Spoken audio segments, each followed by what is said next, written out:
नमस्कार,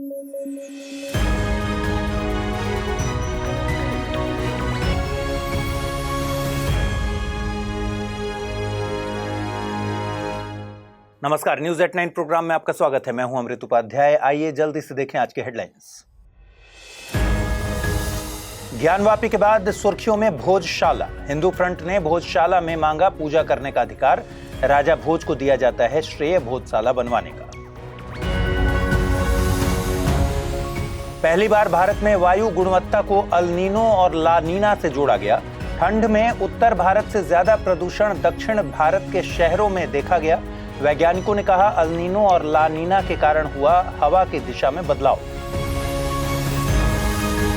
और धन विधेयक चर्चा में। धन विधेयक की परिभाषा को लेकर सुप्रीम कोर्ट में याचिका की गई दायर। मामला है अब अदालत की 7 सदस्यीय संविधान पीठ के सामने।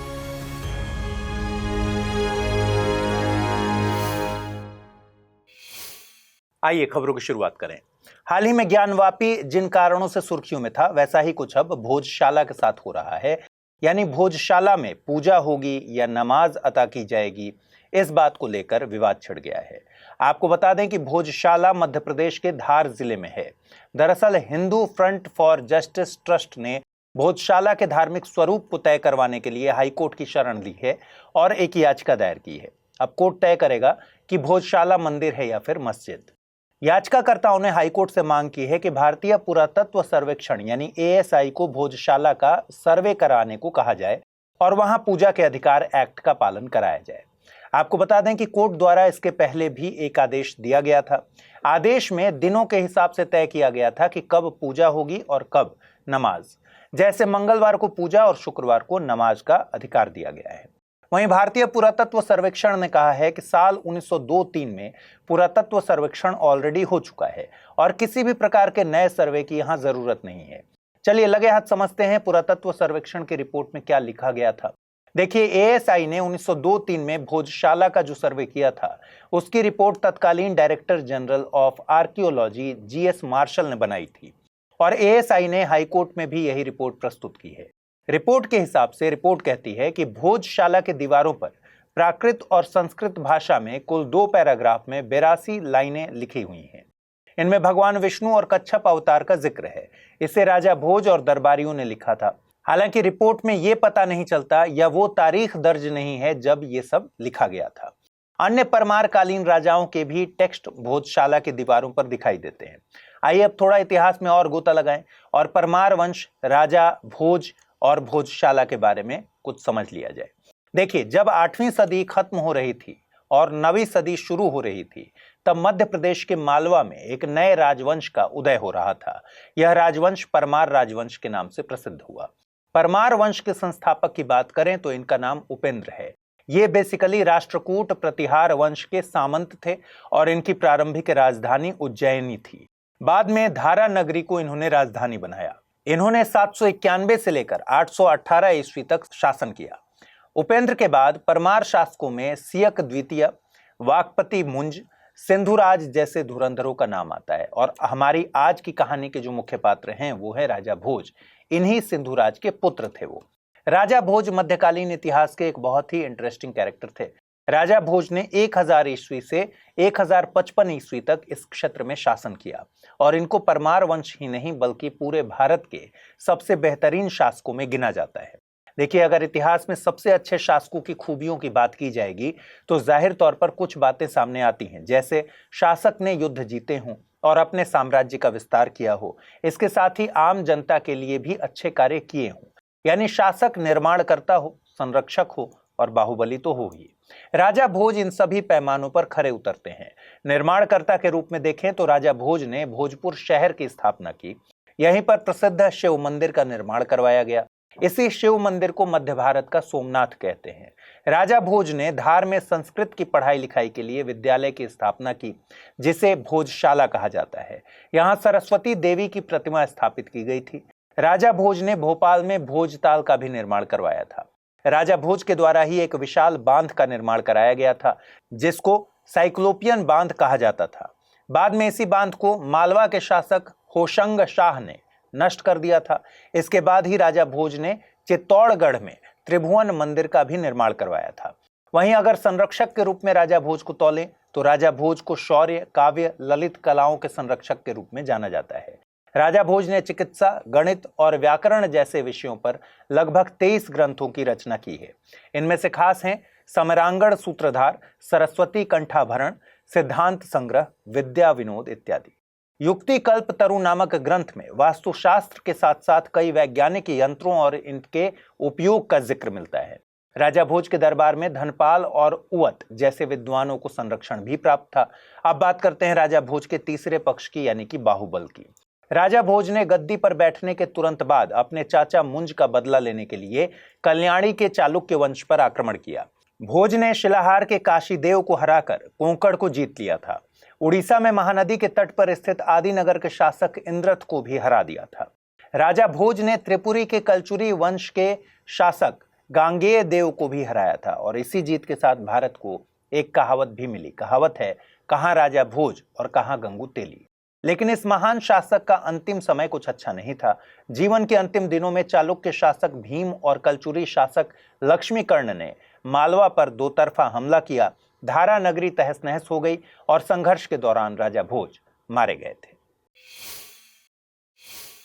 इस बार ठंडियों में उत्तर, पश्चिम और दक्षिण भारत की हवा की बेहद खराब क्वालिटी ने कई लोगों के माथे पर चिंता की लकीरें पैदा कर दी थी। सबने अलग अलग फैक्टर्स पर ठीकरा फोड़ा। किसी ने पटाखों और पराली को दोषी ठहराया, किसी ने कल कारखाने और गाड़ियों पर आरोप मढ़ा और किसी ने सरकार को भी नहीं छोड़ा। लेकिन इस बार वैज्ञानिक कुछ नया लेकर आए हैं। पहली बार ऐसा हुआ है कि वैज्ञानिकों ने भारतीय शहरों में वायु गुणवत्ता को एल नीनो और ला नीना घटना से जोड़ा है। ये वैज्ञानिक हैं बेंगलुरु स्थित national institute of advanced studies और पुणे स्थित भारतीय उष्णकटिबंधीय मौसम विज्ञान संस्थान के। भारतीय शोधकर्ताओं के इस नए अध्ययन में अब बताया गया है कि देश में हवा की गुणवत्ता भी दो मौसमी घटनाओं से प्रभावित हो सकती है। शोधकर्ताओं द्वारा किए गए अध्ययन में तर्क दिया गया है कि 2022 की सर्दियों में कुछ भारतीय शहरों में असामान्य वायु गुणवत्ता को उस समय प्रचलित लानीना के रिकॉर्ड ब्रेकिंग स्पेल के लिए जिम्मेदार ठहराया जा सकता है। आइए पहले समझते हैं कि ठंडियों और वायु प्रदूषण का संबंध भारत में कैसा है। देखिए, अक्टूबर से जनवरी के दौरान उत्तर भारतीय क्षेत्रों, खासतौर पर एनसीआर में PM 2.5 की बहुत अधिक सांद्रता देखी जाती है। PM 2.5 की बहुत अधिक सांद्रता का कारण विभिन्न प्रकार के मौसम संबंधी कारक हैं, जैसे तापमान, नमी, हवा में भारीपन, हवा की गति और दिशा। ये सब वायुमंडल के निचले स्तरों में प्रदूषकों को फंसाने में भूमिका निभाते हैं। ये कारक अन्य क्षेत्रों से प्रदूषकों, खासतौर पर पंजाब और हरियाणा में कृषि अपशिष्ट यानी पराली जलाने से पैदा हुए प्रदूषकों को दिल्ली और आसपास के क्षेत्रों में ले जाने के लिए भी जिम्मेदार हैं। लेकिन अगर देश के पश्चिम और दक्षिण भागों की बात की जाए तो ये हिस्से महासागरों के पास स्थित हैं और इन हिस्सों में महासागरों के पास में होने के कारण प्रदूषण का स्तर हमेशा अपेक्षाकृत कम रहा है। हालांकि 2022 की सर्दियों में एक महत्वपूर्ण बदलाव देखा गया। क्या था ये बदलाव? ये बदलाव था दिल्ली सहित उत्तरी भारतीय शहर सामान्य से अधिक स्वच्छ थे, जबकि पश्चिम और दक्षिण के मुंबई, बेंगलुरु और चेन्नई जैसे शहरों में हवा की गुणवत्ता सामान्य से बदतर देखी गई। डेटा की बात करें तो सर्दियों में गाजियाबाद में PM 2.5 सांद्रता में सामान्य से लगभग 33% की कमी देखी गई, जबकि नोएडा में सांद्रता सामान्य से 28% कम थी। दिल्ली में लगभग 10% की कमी देखी गई। साथ ही मुंबई में सांद्रता 30% बढ़ गई, जबकि बेंगलुरु में 20% की वृद्धि दर्ज की गई। वैज्ञानिकों ने जब ये डेटा देखा तो इनके सर घूम गए और कान खड़े हो गए। फिर क्या था? शोधकर्ता निकल पड़े इसकी वजह तलाशने। इस खोज में वैज्ञानिकों ने सबसे पहला क्लू पकड़ा, वो था सामान्य हवा की दिशा में बदलाव। देखिए, ठंडियों के दौरान हवा आमतौर पर पंजाब से दिल्ली की ओर चलती है और थोड़ा आगे गंगा के मैदानी इलाकों तक पहुंचती है। हालांकि 2022 की सर्दियों में हवा का प्रवाह उत्तर दक्षिण दिशा में था, यानी पंजाब और हरियाणा से आने वाले प्रदूषक तत्व दिल्ली और आसपास के इलाकों को पार करते हुए राजस्थान और गुजरात से होते हुए दक्षिणी क्षेत्रों की ओर उड़ गए, यानी मुंबई और बेंगलुरु पहुंच गए। यहीं से वैज्ञानिकों को पता चला कि ऐसी असामान्यता हो ना हो लानीना और एल नीनो के कारण हो रही है। ये माना जाता है कि भारत में मानसून वर्षा एल नीनो और लानीना घटनाओं से काफी प्रभावित होती है। एल नीनो और लानीना को एक लाइन में अगर समझना चाहें तो कह सकते हैं कि एल नीनो और लानीना से पूर्वी प्रशांत महासागर बारी बारी से गर्म होता है और ठंडा होता है। यह घटना दुनिया भर के मौसम को प्रभावित करती है।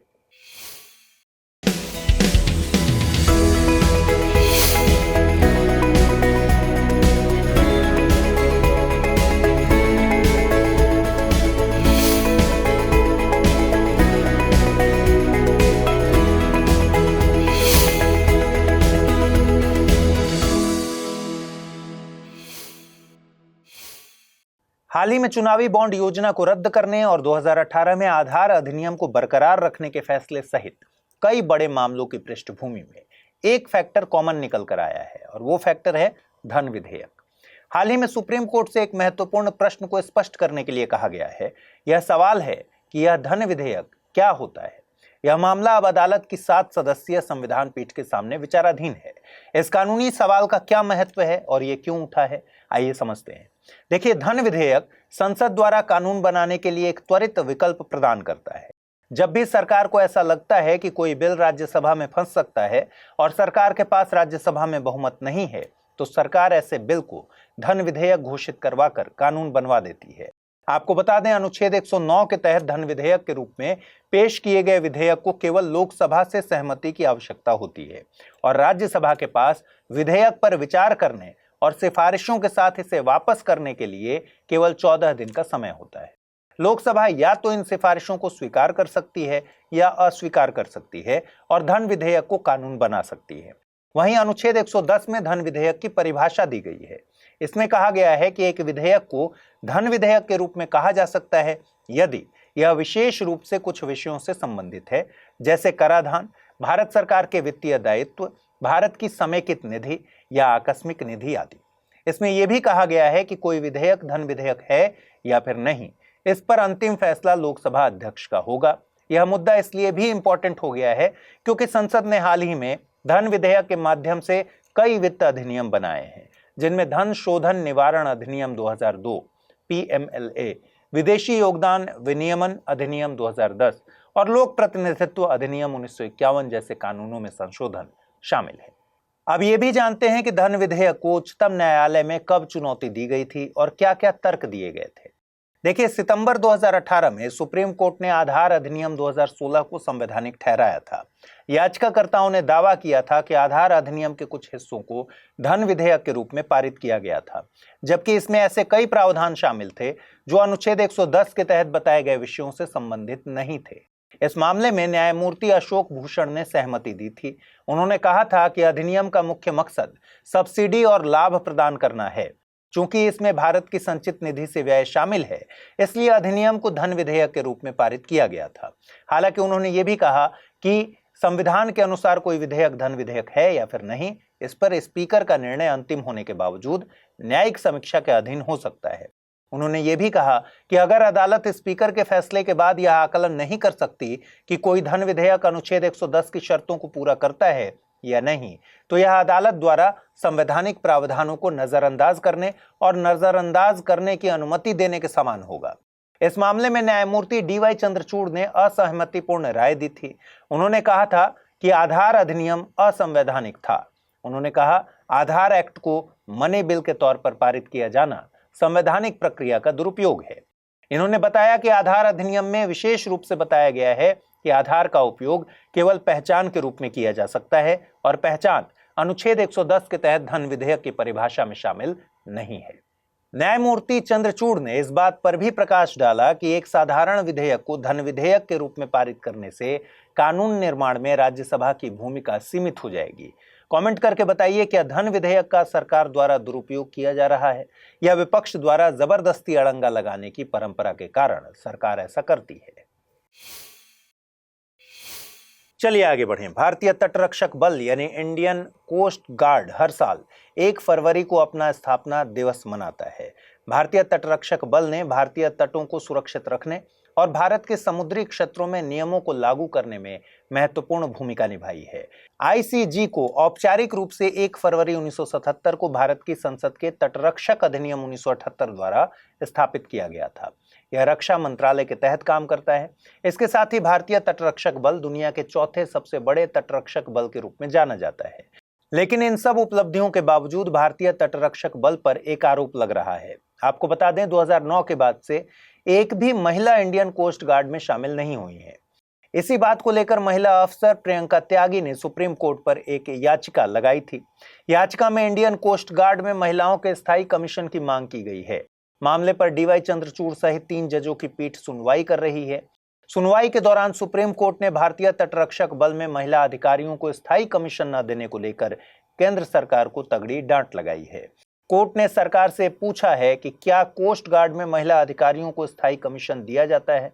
इस पर जवाब मिला कि सिर्फ 10% को ही दिया जाता है। इस पर सुप्रीम कोर्ट नाराज हो गया और सवाल पूछा कि क्या महिलाएं कमतर इंसान हैं। सुप्रीम कोर्ट ने कहा कि जब सेना और नौसेना महिलाओं को स्थायी कमीशन दे रही है तो कोस्ट गार्ड ऐसा क्यों नहीं कर रहा। बेंच ने यहां तक कह दिया कि सरकार नारी शक्ति की बात तो खूब करती है, लेकिन अब वक्त आ गया है कि सरकार को इसको साबित करके दिखाना होगा।